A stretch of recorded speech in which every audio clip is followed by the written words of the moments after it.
Oke, selamat siang.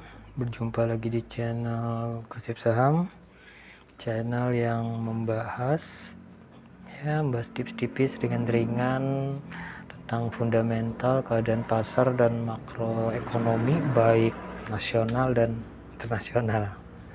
Oke, seperti biasa jangan lupa subscribe, follow, like, komen, dan share ke saudara-saudara kalian, teman kalian, ada yang pengen belajar tentang laporan keuangan, tentang investasi dan seputar ekonomi sambil ya kita gosip ringan-ringan aja.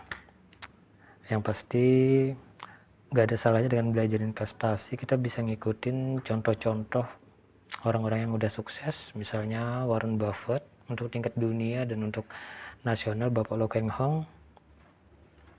Kita belajar mengumpulkan aset berupa saham di berbagai perusahaan yang terdiversifikasi.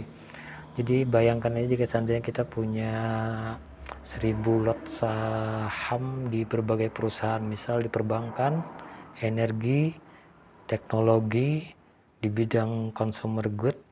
Nah udah 4 pilar itu aja kita udah bisa dibilang bisa jadi passive income. Nanti mereka setiap tahun akan membagikan dividen ke kita dan kita kelola, kita manfaatkan yang namanya compounding effect.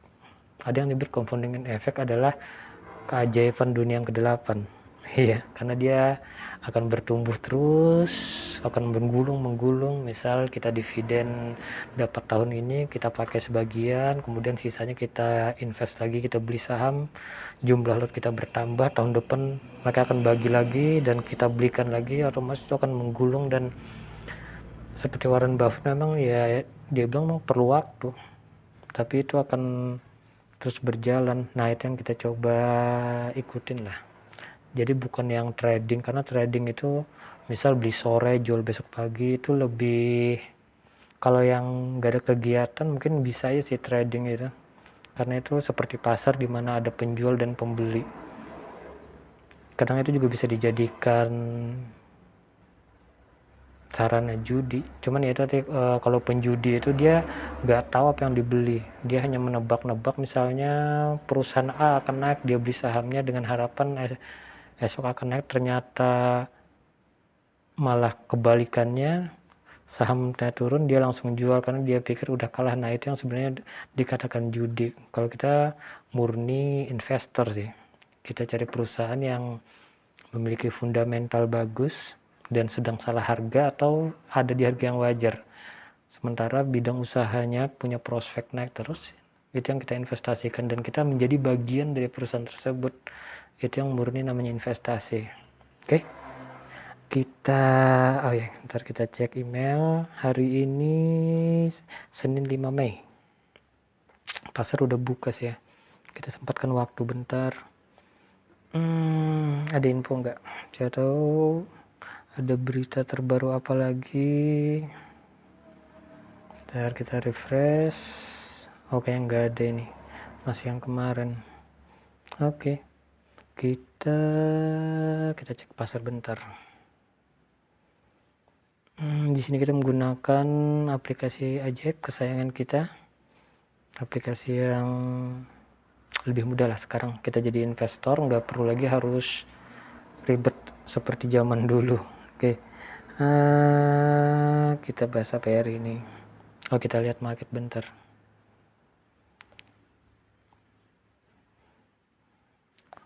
Kita lihat market ditutup naik berarti ya, 6851 per harga IHSG ya, naik, dibuka 6816, sekarang 6851. Oke, kita bahas misal itu ya, perusahaan yang menghasilkan dividen yang tinggi. Kita bahas Wismilak. Oke. Nah, Wismilak penutupan hari ini harga per lembar sahamnya 785 per lembar saham atau 78.500 per lembar saham. Wismilak bisa dikenal emiten yang fokusnya itu ya, rokok. Mungkin para perokok pasti kenal udah, karena ini salah satu perusahaan yang lama. Kita lihat grafik 5 tahun terakhir, dia sempat di bawah naik sih. Oke, kemudian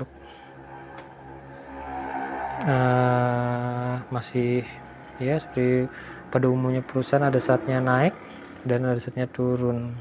Sekarang kita berkenalan dulu ya dengan perusahaan Wismilak dengan kode emiten WIMM. Oh, ini ada berita apa nih? Laba Wismilak jeblok 39 per 5,58%. Lumayan parah sebenarnya kalau sudah laba menurun ini. Cuman bagi beberapa orang mungkin ada pertimbangan lain. Kategorinya enggak terlalu banyak sini. Nama perusahaan Wismilak Inti Makmur Tbk, pencatatan 18 Desember 2012. Udah lama kan? Hampir 12. Kalau sekarang 2025, 13 tahun lebih udah. Sementara dia berdiri pasti lebih lama. Nah kan, Wismilak didirikan tahun 94, masuk saham 2012. Memiliki visi menjadi pelaku industri kelas keunggulan produk dan yang dihasilkan pertumbuhan kesinambungan. Dia belum nyebut lagi nih bidang usahanya, industri, terutama industri bumbu rokok dan kelengkapan rokok lainnya. Untuk industri rokok sendiri untuk di Indonesia sekarang berat karena dia harus menghadapi cukai yang setiap tahun terus meningkat dan gempuran dari rokok-rokok ilegal. Nah, otomatis itu sih pemerintah menaikkan cukai dengan harapan menaikkan pendapatan negara, malah sebenarnya menghambat pertumbuhan industri rokok, terutama petani terdampak dan mengakibatkan malah menjamurnya rokok-rokok ilegal. Sebenarnya serba salah. Pemerintah beralasan karena itu sih untuk mengurangi biaya kesehatan. Pimpi Presdir Bapak Ronald Wala, direktur dia ada, komisaris normal. Kita lihat apa lagi nih tentang perusahaan, udah info terbaru perusahaan. Nah kelebihannya di Wismilak ini dia rutin bagi dividen dari 2013, 15, 16, 17, 18 libur, 19, 20, 21, 22, 23, 24, 25 belum lagi ya.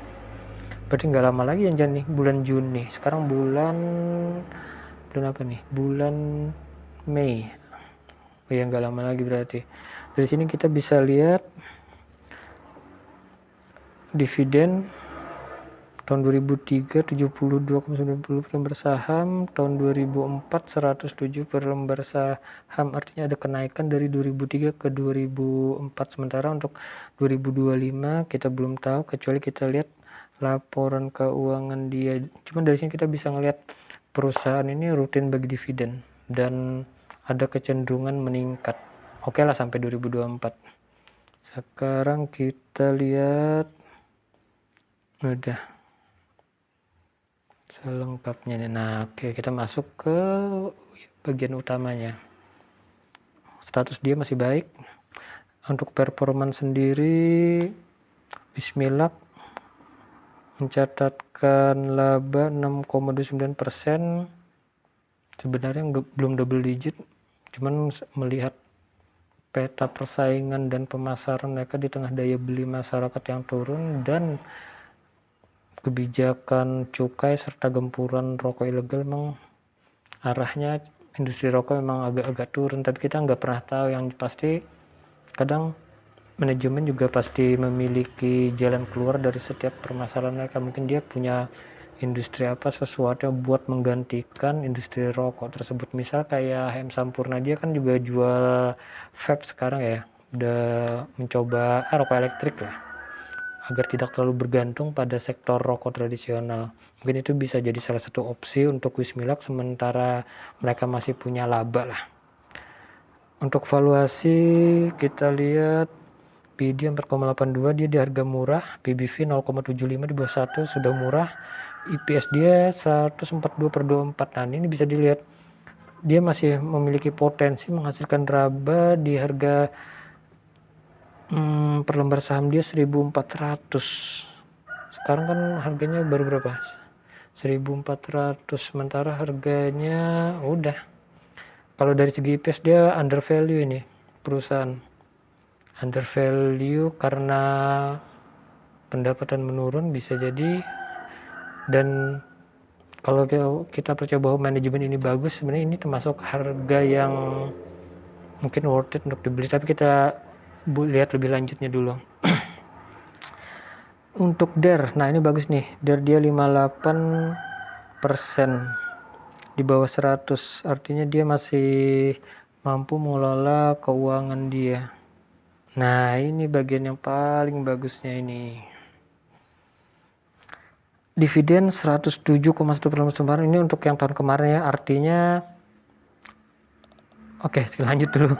Dividen dia 170 per saham, payout ratio 75,3%, artinya dari 100% laba 75% dibagikan untuk pemegang saham. Nah ini keren ini, dividen dia 15,64%, tinggi.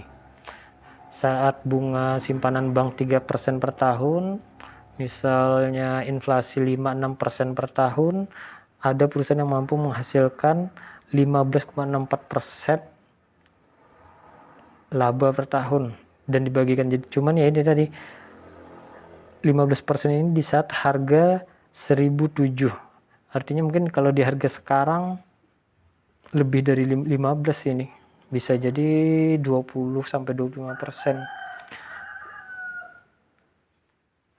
Kalau dari segi dividen kita bisa lihat perusahaan ini rutin, kemudian payout rasionya juga tinggi, bisa dibilang ini perusahaan manajemennya bagus. Udah, baru kita pelajari yang selanjutnya nanti. Selanjutnya kita lihat apa lagi. Oh, yang mungkin analisanya itu dulu. Yang jelas Bismillah ini sedang ada di harga bottomnya, tinggal kita menunggu info apakah manajemen ini bisa mengelola dan memanfaatkan peluang-peluang yang ada tanpa harus bergantung di industri rokok secara tradisional. Mungkin itu analisanya, kita berjumpa di video yang lain. Baik kan kawan?